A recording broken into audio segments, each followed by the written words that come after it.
Ahora sí, les decía que estamos en el libro del Génesis y lo último que estuvimos viendo fue el capítulo 15, ¿se acuerdan? Capítulo 15, lo buscamos allí en nuestras Biblias. Génesis capítulo 15 fue nuestra última predicación.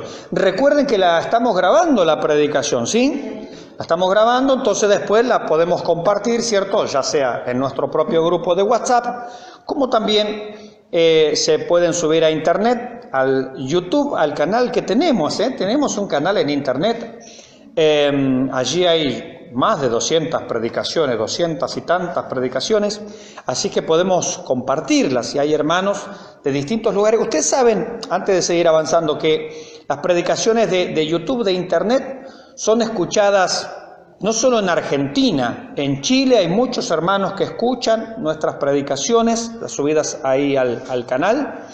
Se escuchan en México, se escuchan en España, se escuchan en Colombia, se escuchan en Perú, se escuchan en Centroamérica. Es más, se escuchan en Miami, Estados Unidos, la comunidad hispana.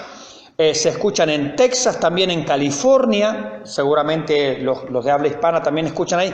¿Cómo sé esto? ¿Estoy inventando? No, porque al tener un canal en internet, al tener un canal de YouTube, el mismo canal a mí me avisa en dónde, en qué parte se están escuchando nuestras predicaciones. Así es que no es verdad, no es que tengo ese sueño de que eso sea posible, sino que en verdad esto se está escuchando. Y actualmente estamos cerca de las 23.000 reproducciones. Así es que bueno, gloria al Señor. Eso quiere decir que hay supuestamente unas 23.000 personas que han escuchado nuestros mensajes, ¿sí? Algunos serán repetitivos, otros no, pero el asunto es que hay 23.000 veces que se han reproducido los mensajes que estamos compartiendo. Entonces, gloria al Señor, Dios bendiga este medio, ¿cierto?, que nos permite llegar a muchas personas. Dijimos en la última predicación, Génesis capítulo 15, allí lo que vimos fue que Dios había prometido un hijo a Abraham.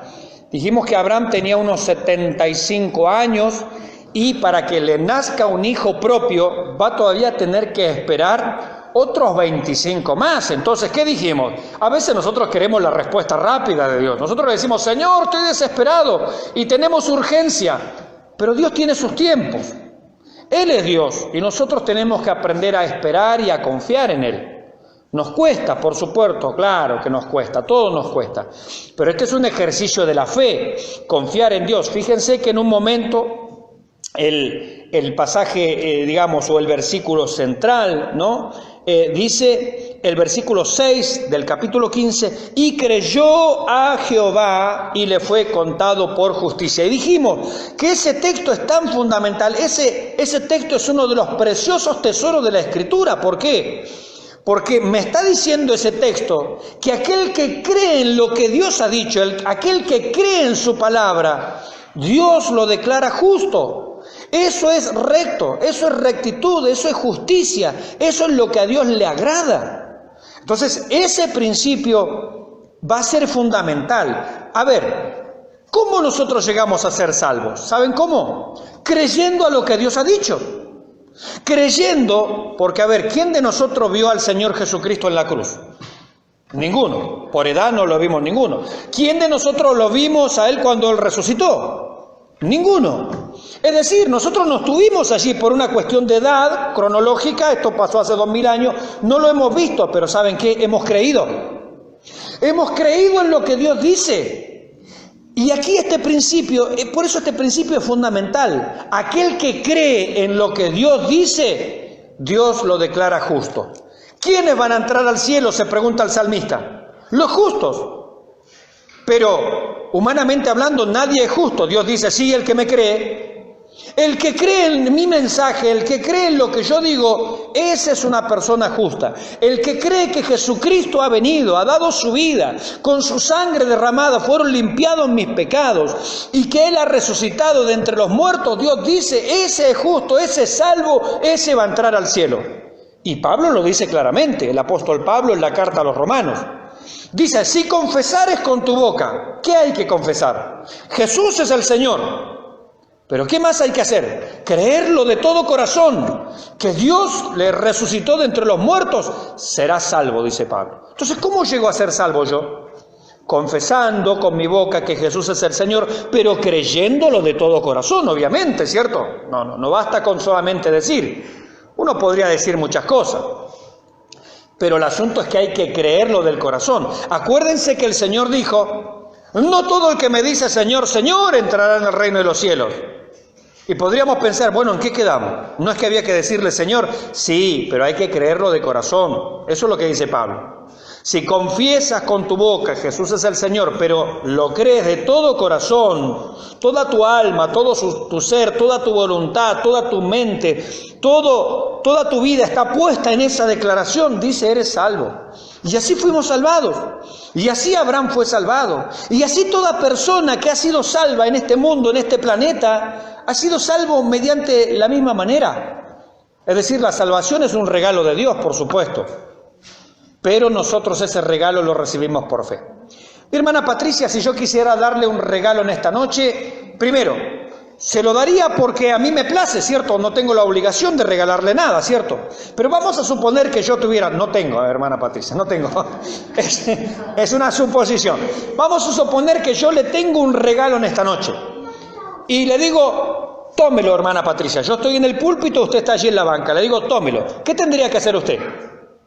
Tendría que pararse, venir hasta aquí, estirar las manos y recibirlo. Nada más. Eso es la fe. Es pararse o es estirar las manos para recibir el regalo que Dios nos quiere dar. La salvación es un regalo. La salvación fue ganada por Jesucristo en la cruz. Pero nosotros, ¿qué tenemos que hacer? Estirar las manos por la fe y tomar ese regalo y recibir a Jesucristo en nuestro corazón. Había una mujer que estaba enferma. Dice que llevaba enferma muchos y muchos años y había ido a probar todos los médicos y cada vez le iba peor. Pero en una ocasión escuchó que el Señor Jesucristo iba pasando por allí, por su ciudad, por su barrio. Y ella en el medio de la multitud se hizo paso, la gente lo apretujaba, el Señor era como una gran personalidad, ¿cierto? Y todos así alrededor queriendo tocarlo, queriendo, si fuera en este tiempo, diríamos sacarse unas selfies con él, ¿no? Una foto con él, un autógrafo, qué sé yo, no sé. Pero estaba rodeado allí de gente. Claro, mi hermano Guillermo, hay que contextualizarlo, ¿cierto? En aquella época era otra cosa, hoy sería una selfie, ¿cierto? Bien. Y estaba allí lleno de gente alrededor de él y esta mujer se hizo paso entre la gente así como sacándoselos de encima, porque ¿qué pensaba? Ella decía en su corazón, si tan solo tocar el borde de su manto, seré salva. Miren con lo que se conformaba. Y cuando tocó el manto de Jesús, ¿qué dice la Escritura? Salió poder de él y ella sintió que había sido sanada. Y el Señor se da vuelta y dice, ¿quién me ha tocado? Pedro como diciendo, bueno, todo el mundo te está tocando. No, pero dice la Escritura, el Señor sabiendo que había salido poder de él, porque hay mucha gente que toca a Jesús pero sin fe, no creyendo, se acercan a él no con esperanza, no con una fe genuina y verdadera. Esta mujer se acercó entre medio de la multitud, estiró su mano, tocó el borde de su manto y fue sanada y fue libertada en aquella hora. Así tenemos que hacer nosotros. Esa es la fe, puesta en la persona correcta. Movernos, movilizarnos, venir al templo, arrodillar nuestras piernas delante del Señor en el lugar en donde estemos y creer que Dios está allí. El autor a los Hebreos en el capítulo 11 de justamente el libro de Hebreos, nos dice que sin fe es imposible agradar a Dios. Es decir, Dios lo ha establecido así. Yo podría decir, bueno, si Él es Dios, que Él me toque con su varita y listo. No, dice Dios, tienes que creer en mí. Tienes que confiar en mí, tienes que creer al mensaje que yo he dado, tienes que creer a mi palabra, tienes que creer a Jesucristo que es la palabra viviente. Jesucristo es el mensaje de Dios para la humanidad, es el mensaje personificado. El que cree en el Hijo tiene la vida, mas el que rehúsa creer en el Hijo no verá la vida, sino que la ira de Dios está sobre él. Esto lo dice Juan capítulo 3. Entonces Dios dice, yo quiero salvarte, yo quiero sanarte, yo quiero bendecir tu vida, tu hogar, tu familia, pero tienes que venir por la fe. Tienes que tocar, tienes que extender tu mano. Y esta maravillosa enseñanza, este germen está aquí. Y creyó a Dios, creyó a Jehová, y le fue contado por justicia. Eso es lo que a Dios le agrada. Si hay algo, mis hermanos, que va a movilizar el corazón de Dios, es alguien que le cree.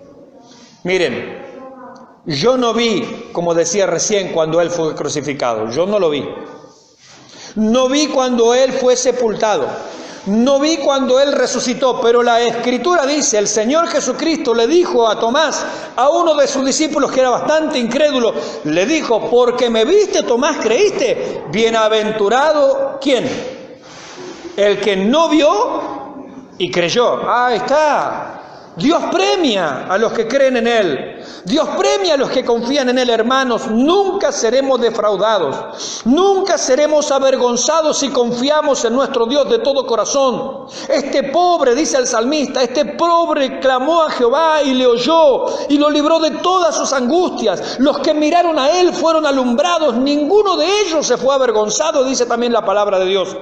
El que confía realmente en Dios nunca, jamás será avergonzado, mis hermanos. Gloria al nombre del Señor. Por eso, qué texto maravilloso. Ese texto tendría que estar marcado allí, pero como un texto de oro en nuestra Biblia. Y creyó a Jehová y le fue contado por justicia.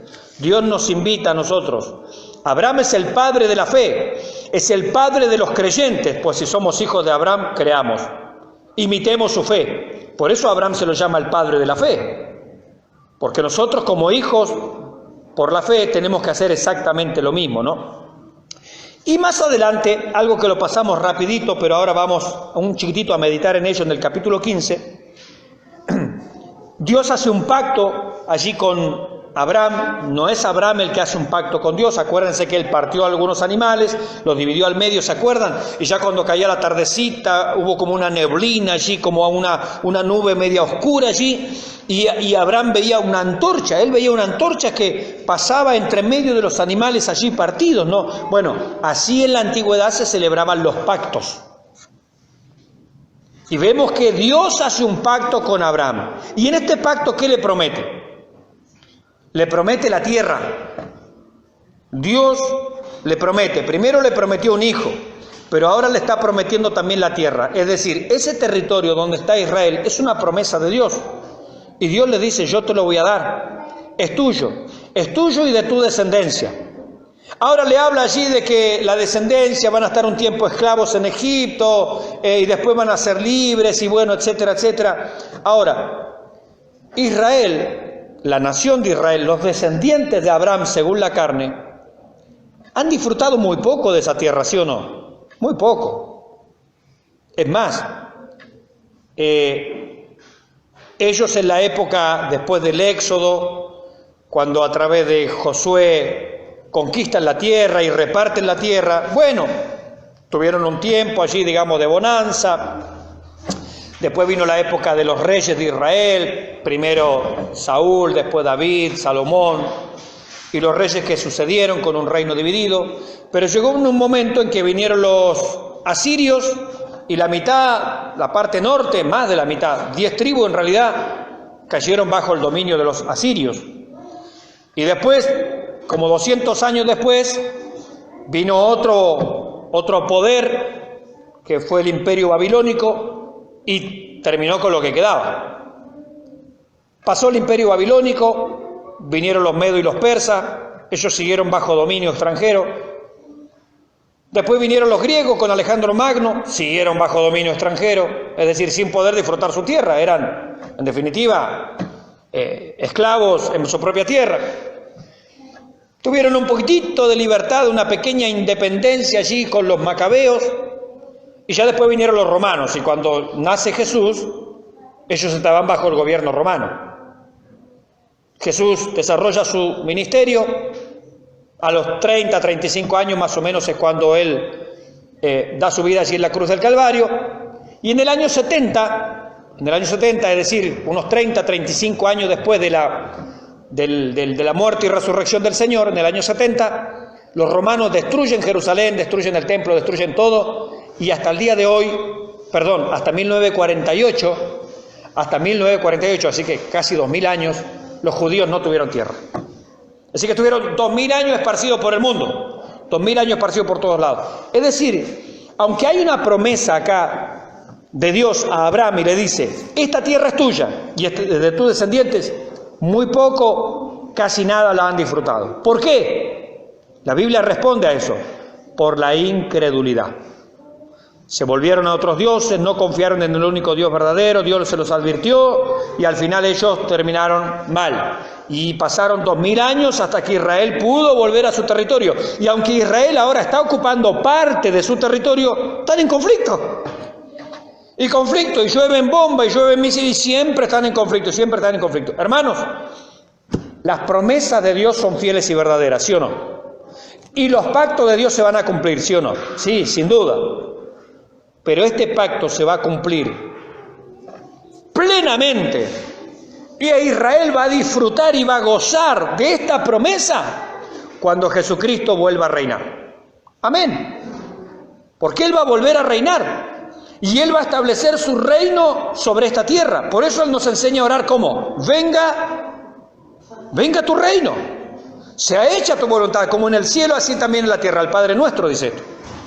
Cuando Jesucristo regrese, mis hermanos, Él va a reinar sobre esta tierra y la capital mundial va a ser Jerusalén. Así lo dice la Biblia. Y ahí por fin, por 1000 años, Israel va a poder gozar de lo que Dios le había prometido. Pero cuánto sufrimiento en el medio. ¿Por qué? Por incredulidad. La incredulidad siempre nos acarrea sufrimiento. Dios nos ama. Dios quiere bendecirnos. ¿Cuántas personas a nuestro alrededor, familiares, parientes, amigos, hijos, vecinos, han escuchado el mensaje del Evangelio? ¿Qué quiere hacer Dios con ellos? ¿No los quiere bendecir acaso? ¿No quiere salvarlos acaso? ¿No quiere restaurar hogares, familias, hijos? Y sin embargo la gente sigue en incredulidad. ¿Y qué pasa mientras tanto? Sufren. Se sufre lejos de Dios. No se está bien lejos de Dios. Israel nos enseña esto. Israel lejos de Dios ha sufrido 2000 años sin tierra, errando por el mundo. Hasta la Segunda Guerra Mundial, 6 millones de judíos muertos. Terrible lo que ha pasado a este pueblo. ¿Por qué? Por incredulidad. Por no creerle al mensaje de Dios. Y así también las personas cuando no creen al mensaje de Dios sufren. Se vive mal lejos de Dios. Gloria al Señor de que la palabra de Dios, porque Dios le hizo una promesa, un pacto a Abraham, este pacto se va a cumplir. Por eso a esto se le llama el pacto abrámico, el pacto de Dios con Abraham. Y se va a cumplir plenamente cuando Jesucristo pronto regrese a gobernar esta tierra. Gloria al Señor. Y nosotros esperamos su regreso. Esperamos su venida, en nuestro anhelo, en nuestra esperanza. Bien, terminó el capítulo 15, mis hermanos, y pasamos al capítulo 16 entonces.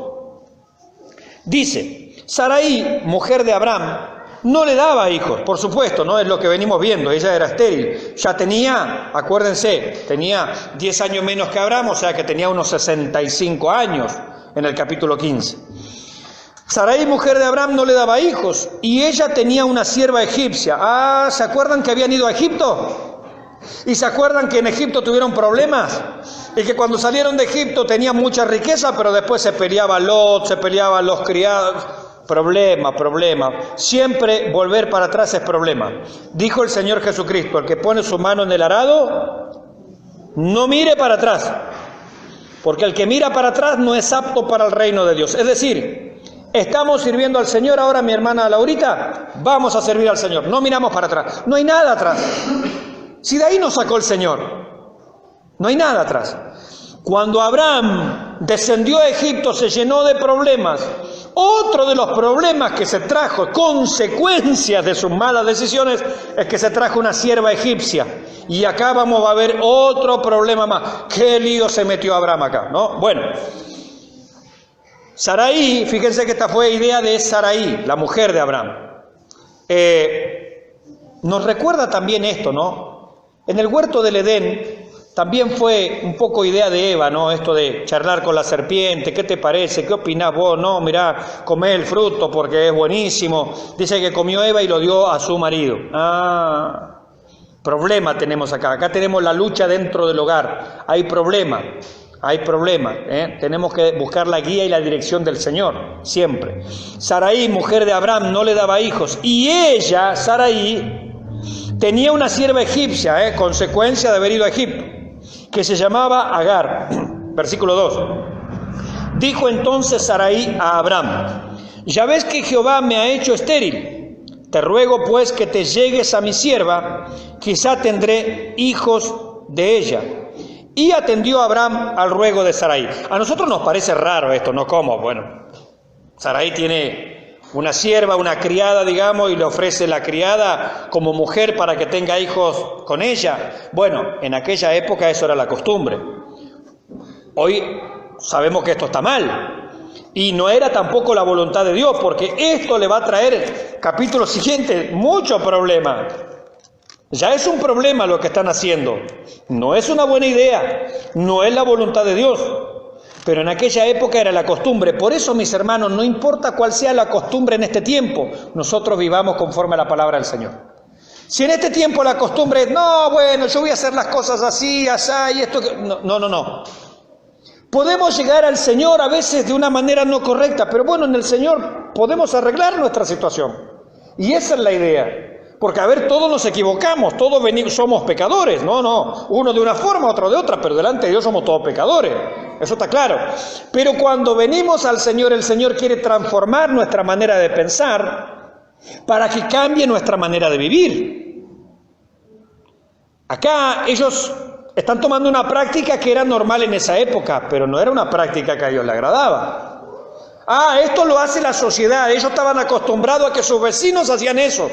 Pero no es lo que a Dios le agrada. Por eso tratemos con la ayuda del Señor de ordenar nuestras vidas.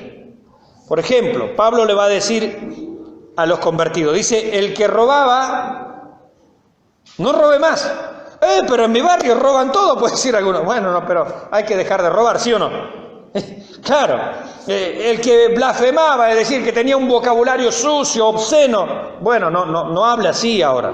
Entonces, ¿qué quiere decir? Que tiene que haber un cambio. El Evangelio es un cambio, es una transformación para nuestras vidas. Yo sé que no cambiamos el 100% de la noche a la mañana, pero es un proceso de transformación, claro. Hay cosas que llevan su tiempo, sí, no, por supuesto. Yo conocí al Señor a los 13 años, tengo 46, y les aseguro que hay muchas cosas que todavía tengo que cambiar, si no pregúntenle a mi esposa. Claro, a ver, las cosas groseras ya no están más, desde luego, pero sí hay cosas para cambiar, y quien no admita esto miente. El apóstol Juan dice, si decimos que no tenemos pecado, mentimos. O sea, no vayamos por ese camino, porque todo en algo erramos. A veces erramos en nuestro carácter, en nuestra forma, a veces tuvimos un mal día, no sé, a veces erramos, sí, claro que erramos, pero tenemos que venir al Señor y pedirle que Él vaya transformando cada día nuestro carácter, que transforme nuestra mente, que transforme nuestro corazón, que transforme nuestro hogar. Y como decía con toda sabiduría mi hermano Guillermo estos días, el primero que tiene que cambiar soy yo. Amén. Porque esa es la verdad y eso es lo que Dios quiere. En mi hogar el primero que tiene que cambiar soy yo. Normalmente uno siempre espera que los demás cambien, pero en realidad el que tiene que cambiar es uno. Cuando uno cambia empieza a mirar las cosas de otra manera. Dios está trabajando, Dios está obrando y eso es lo que tenemos que dejar en nuestra vida, ¿no? Que Dios transforme, que Dios haga los cambios en nuestra vida.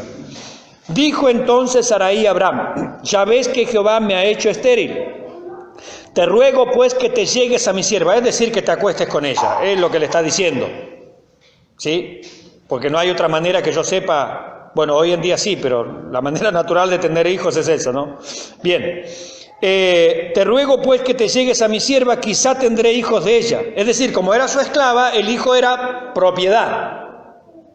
Acuérdense que un esclavo era una cosa, no era una persona. En esta época... Y no hace tantos años atrás, un esclavo era una cosa, el amo podía matar al esclavo, podía molerlo a palo, podía quemarlo, podía sacarle los ojos, podía hacer lo que quiera, era una cosa.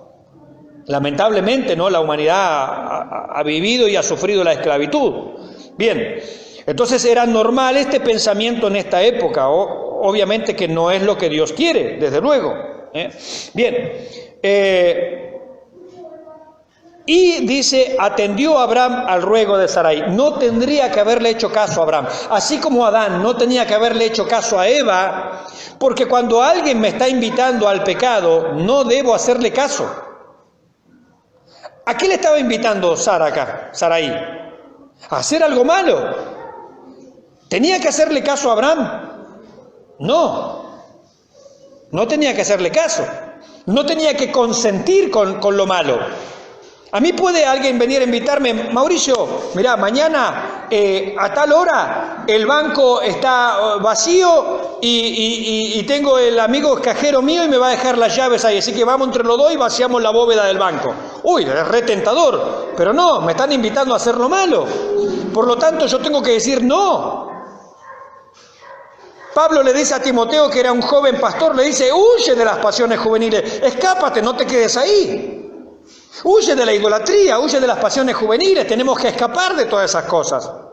Si el libro de los Proverbios dice, si los pecadores te quisieren invitar a hacer lo malo, no consientas con ellos, no seas partícipe con ellos.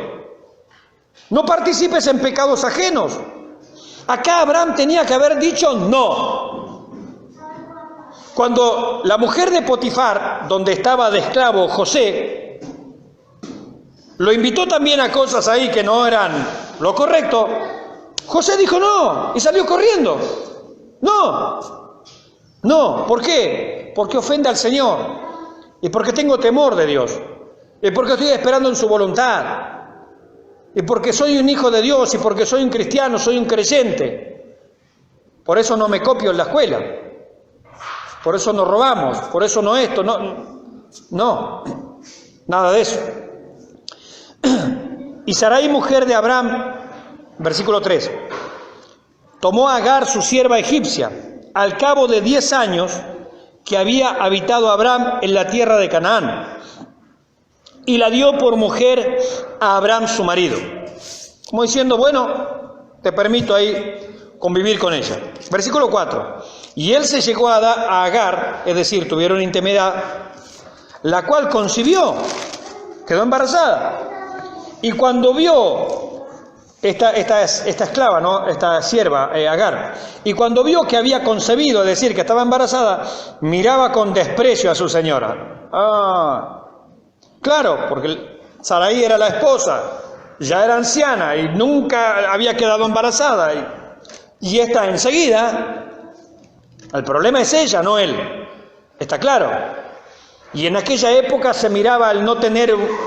Que una mujer no pudiera tener hijos, también se lo miraba en aquella época como una desgracia, se lo miraba como un castigo divino, no es verdad. Pero así se pensaba, por eso digo, no, lo que piensa la sociedad no necesariamente lo que piensa Dios. Miraba con desprecio a su señora. Versículo 5, entonces Sarai dijo a Abraham, mi afrenta, es decir, mi vergüenza, lo que me está pasando, no, eso es afrenta, mi vergüenza sea sobre ti. Yo te di mi sierva por mujer, y viéndose embarazada, me mira con desprecio. Juzgue Jehová, juzgue Dios entre tú y yo. Ahora, el culpable es Abraham. Volvemos al tiempo del huerto del Edén, ¿no? Dios le pregunta a Adán, ¿qué hiciste? La mujer que me diste. Ella me dio.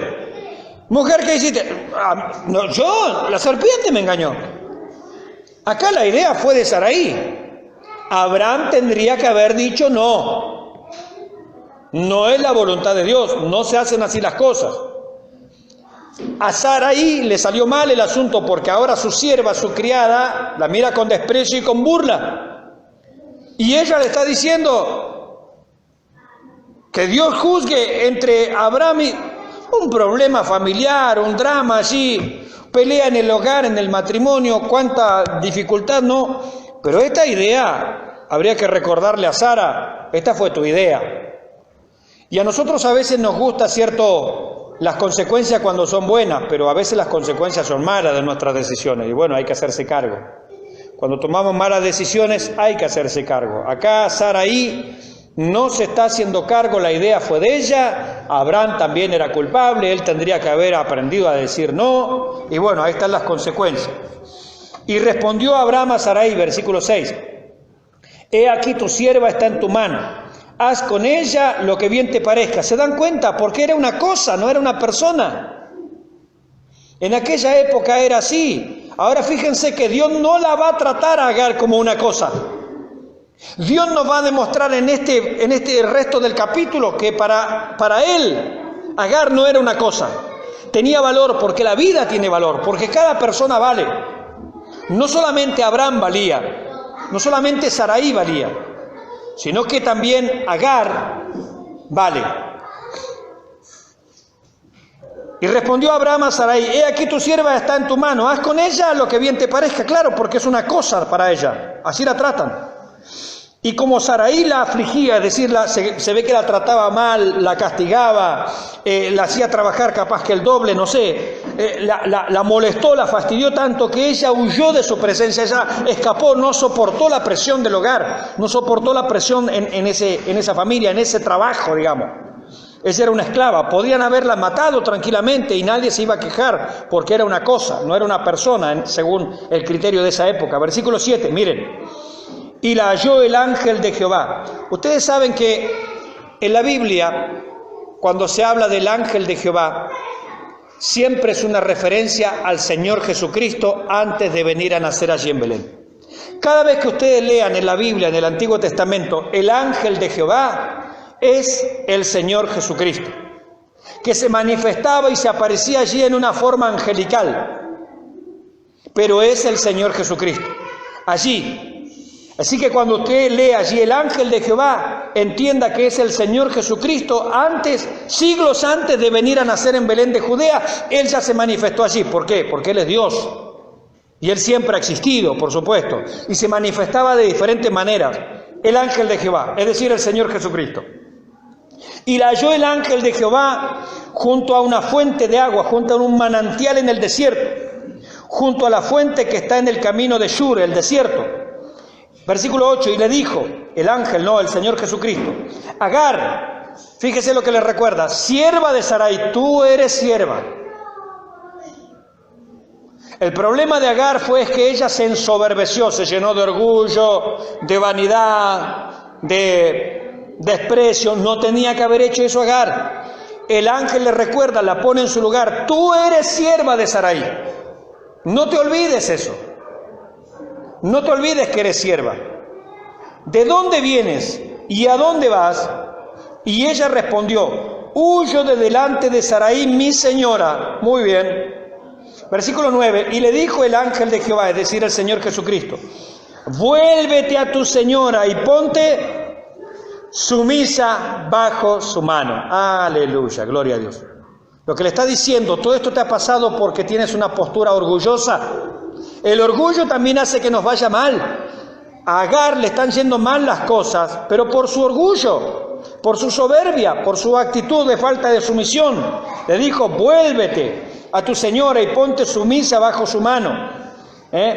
Como dice la Biblia, ¿no? Hablando de los creyentes: humillaos pues bajo la poderosa mano de Dios para que Él os exalte cuando fuere tiempo.